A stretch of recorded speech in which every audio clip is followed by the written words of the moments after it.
ramen city, best place for fry ramen, yummy in my tummy. Give me more please, give me more.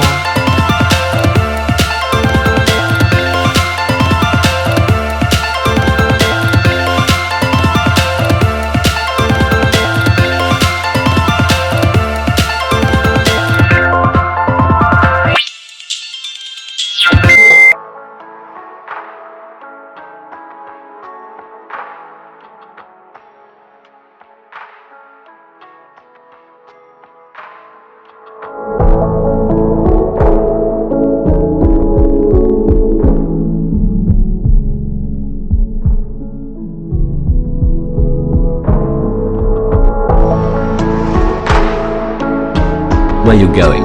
I asked. She said a name. I nodded, pretending to know it, motioned for her to get in. She climbed in the back door. We set off further along the road through the forest, past blue fenced graveyards and grey concrete memorials. "So what do you do?" I asked after a few minutes of silence, genuinely interested as to how a young woman could survive in this bleakness. She was working for the local government farm in some capacity I didn't understand. Could have been the manager or another puller.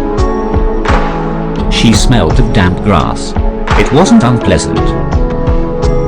She was thanks and interested in my journey. I felt the first stirring. I wanted to stick my dick in her mouth. "How much do you make a month?" I inquired. The reply was pitiful, about what we spend on a decent night out. There was no point in underclosing or inviting this chick for a coffee. I would never see her ever again. I suppressed what I wanted to say.